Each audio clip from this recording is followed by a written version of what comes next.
You don't have a focus problem. You have an open loop problem, and it is quietly destroying your ability to think, to act, and to follow through. Every unfinished task, every decision you haven't made, every "I'll deal with that later," it doesn't disappear. It sits in your brain, draining attention, creating pressure, and making even simple things feel weirdly heavy. That feeling where you sit down to work and suddenly you don't know where to start. You check something small instead. You drift. You stall. That's not laziness. That's cognitive overload.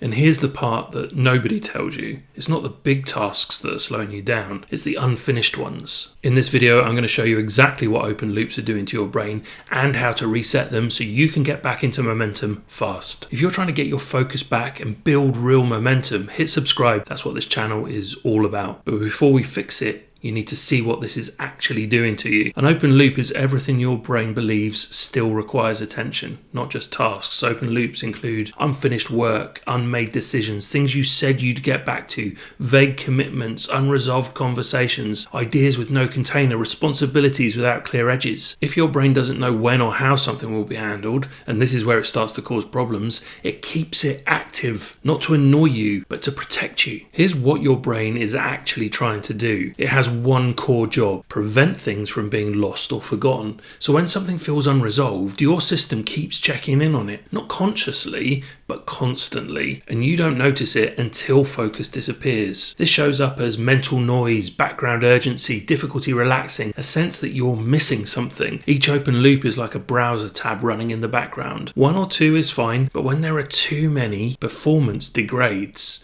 Not because you're bad at focus, but because your system is overloaded. Here's where this gets expensive. Open loops don't just cost attention, they cost energy. Every unresolved item requires monitoring, remembering, reevaluating. That uses cognitive resources, and this is why you feel tired even when you haven't done very much. So even when you're resting, your system isn't fully off. This is why breaks don't feel refreshing, evenings feel mentally heavy, weekends don't reset you. You're not tired because you're lazy. You're tired because your brain hasn't stood down. When cognitive load rises, the first thing to go isn't motivation, it's focus. Focus requires spare capacity. Open loops quietly consume that capacity before you even start working. So when you sit down to focus, your attention drifts, you feel restless, you switch tasks, you avoid starting. This isn't procrastination as a personality trait. It's your system saying there's too much unresolved to go deep right now. And this is exactly where most people try to fix it the wrong way. They try to push through. They try to focus harder. They try to get more disciplined. And it doesn't work because the problem isn't effort.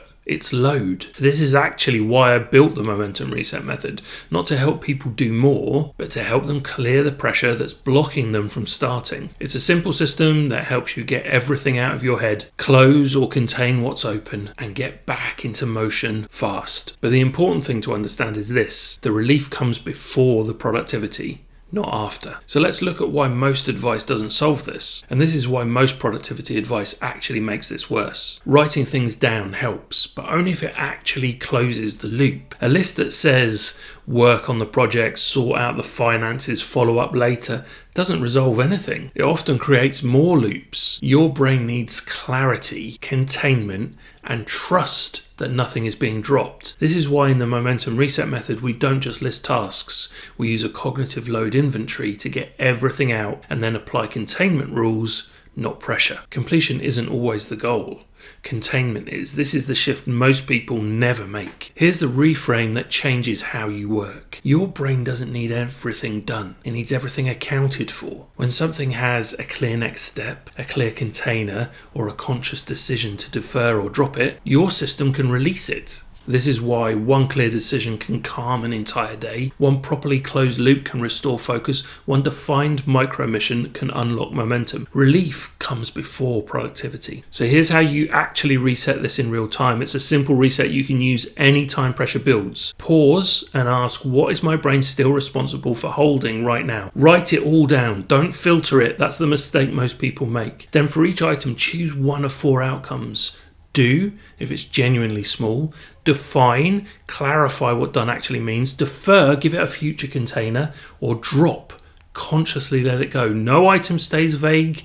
Vagueness is what keeps loops open. This process alone often restores clarity without doing any real work yet. If you remember nothing else, remember this. The one thing to take away from this video: open loops don't just slow you down, they quietly tax your nervous system, your focus and your energy, and they do that all day long. You don't need better discipline, you need fewer unresolved demands on your attention. That's how momentum actually begins, not through force, but through relief. And once relief appears, focus has space to return. If this resonated, it's likely because you've been carrying more than you realize. Nothing is wrong with you. Your system has just been overloaded for too long. In the next videos, we'll explore how open loops connect to urgency, why decision fatigue keeps pressure alive, and how to reduce cognitive load without slowing progress. And if you want a structured way to apply this, the Momentum Reset method walks you through it step by step. You don't need to try harder. You need to close the loops your brain can't ignore.